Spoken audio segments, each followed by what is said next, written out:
Before we dive into today's story, make sure you're subscribed and tell us in the comments where you're listening from. I love seeing how far these stories travel. You're nothing but our ATM. Aaron, everyone here knows it. Evelyn's voice sliced the room, and the laughter that followed felt like a punch. Forks paused, neighbors stared. My brother Matthew smiled like a man who had never once shouldered a bill he didn't sign someone else to pay. My name is Aaron Halley. I'm 34, from Akron, Ohio, and that truth, that I was the steady hand holding the family together while they pretended I was invisible, tasted like copper in my mouth as pastry crumbs scattered where plates slammed down. People leaned in to whisper and point.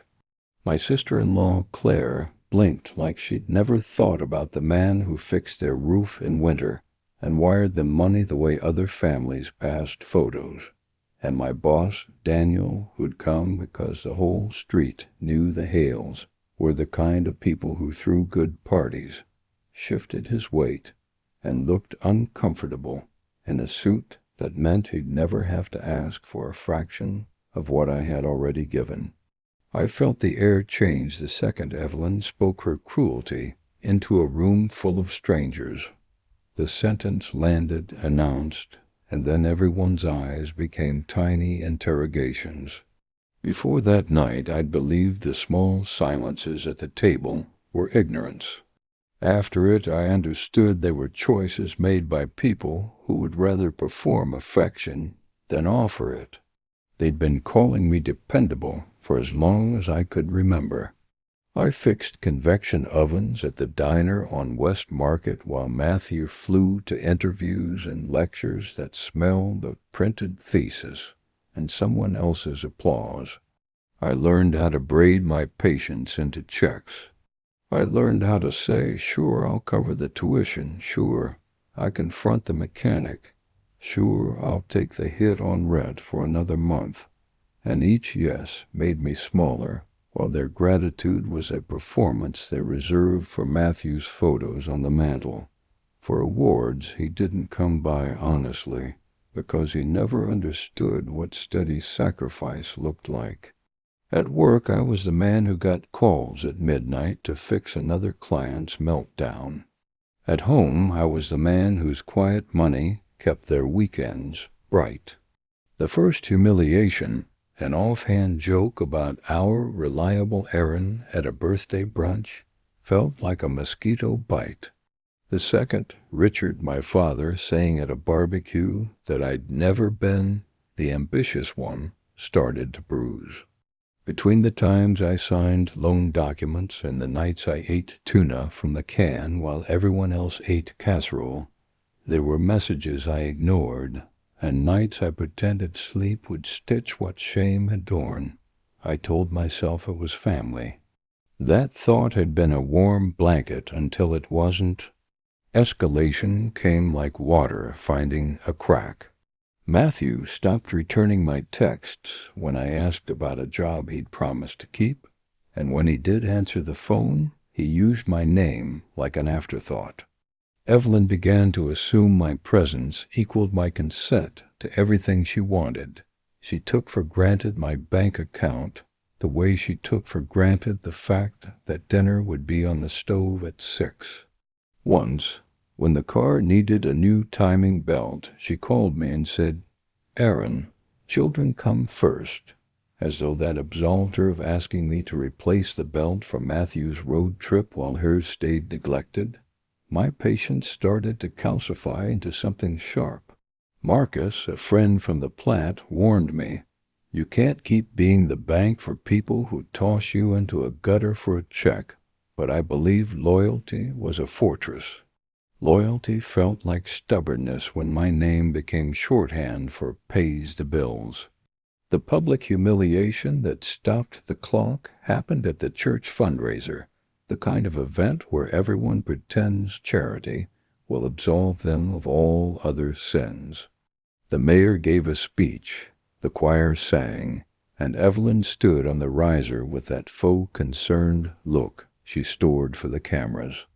I sat in the third row, palms sweaty, listening to Matthew talk about his sudden achievements as though they sprouted like weeds without roots. Then Evelyn did it. She lifted a pamphlet and read aloud the family's thanks list. And when she reached my name, she didn't say thank you or we owe you. She said, loud enough for the microphone to carry it into the night, "We all know Aaron is the one who keeps this family afloat. Thank God we have him. He's a walking wallet." The room laughed like hyenas. The choir faltered on a high note. Jenna, who'd sat beside me and been the only person at the fundraiser who had once loaned me $50 without asking for interest, squeezed my knee, and you could see the question in her face. Did I deserve this? The embarrassment lodged like glass and stayed. I left before dessert. I drove home with the radio off and the windshield like a screen between me and anyone else's pity. Breaking points don't occur as scenes in movies with thunderclaps. They arrive in quiet, decisive acts. The late nights add up. The text messages that once said "thank you" became inert emojis. The mortgage, that old generational thing no one ever spoke about at dinner because the numbers were a shameful geometry, was in my name because when my father's job hiccuped years ago, I'd refinanced quietly so the house wouldn't be repossessed. I became the invisible engine behind a family that had learned to ride me like a bicycle. The one unforgettable betrayal, the blow that could not be bandaged, arrived when Matthew, with that particular smirk he reserves for people who think too much and act too little, borrowed $10,000 from me for a business opportunity, and then bailed on any conversation about repayment the moment the money cleared. Evelyn coached him to be unbothered. Richard shrugged in that way of men who have learned to confuse denial with dignity. When I asked for the repayment, Matthew laughed, and Claire joined in and called me soft. That laughter became a lit match for something I hadn't allowed myself to own: rage.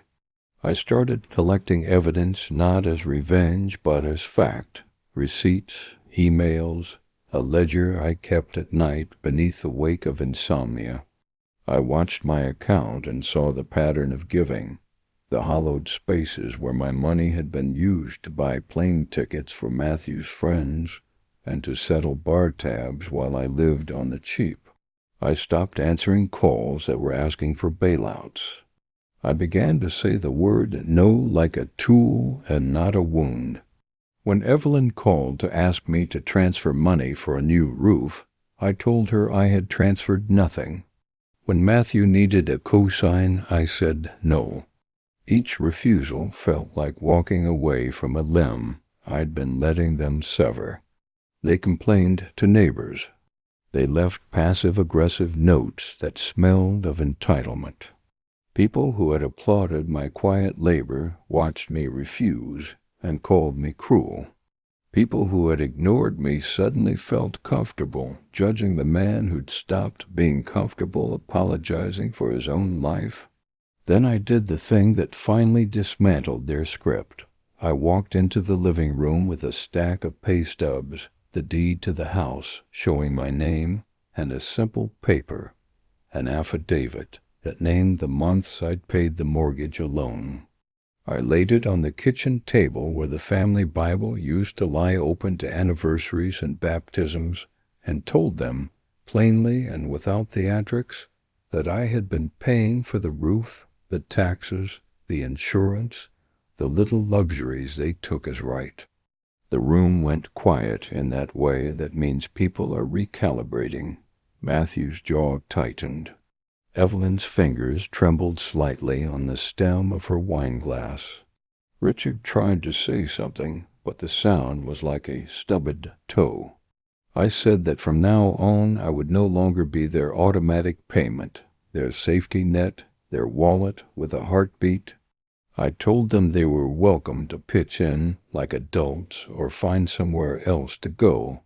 I think what cut deepest, deeper than the sting of their previous humiliations, was the utter lack of surprise that I was the one to act. They had only ever believed me capable of being taken. Consequences arrived in thrashing, human ways. Matthew screamed and accused me of betrayal.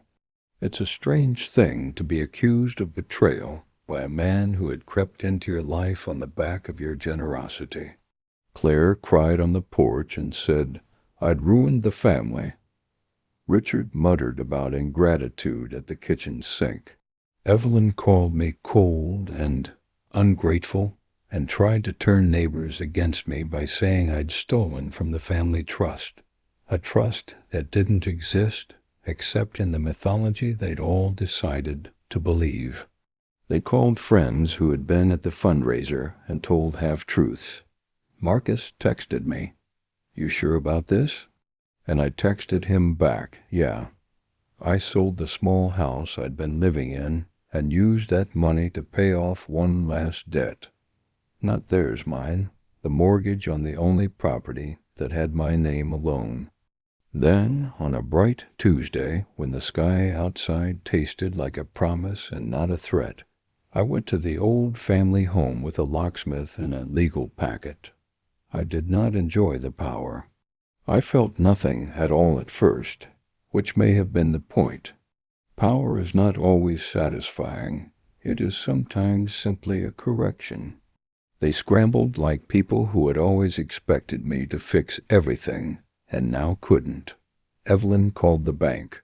Matthew paced with his phone pressed to his ear, looking like a man who needed a plan he hadn't earned. Claire begged for a meeting that would pretend everything could be fixed with a casserole. They offered apologies that smelled like last-minute sales. I listened. I returned each plea with the softest, most unadorned truth I could give them. I was no longer the unpaid scaffolding of their lives. I had every right to the house that bore my name and the right to build a life that acknowledged my own sweat. I took nothing beyond what I had earned. I gave them time, because I am not a monster. I am a man, but I no longer gave them my freedom. The shame they had heaped on me returned to them like a boomerang with greater mass. They were suddenly the ones lining up for favors. They were suddenly the ones explaining to colleagues why the house had my locks. They were suddenly the ones who had to ask for help. The sound of their scrambling was a kind of music I had been unwilling to play until it was necessary. The final beat came without fanfare. I left their portraits on the hallway wall. I left the bar stools by the counter where those same hands had once touched my sleeves and asked for money. I turned the key in the lock that had been my quiet promise for the last decade, and as the bolt slid into place, I felt the cumulative weight of my years of giving shift into something else. Not triumph, but release. I closed the front door and walked away. Betrayal leaves scars, but sometimes it also leaves lessons. What lesson did this story leave with you? Share it in the comments, and let's see how many of us have walked through the same kind of fire. And if you want more stories like this, make sure you're subscribed so you never miss the next one.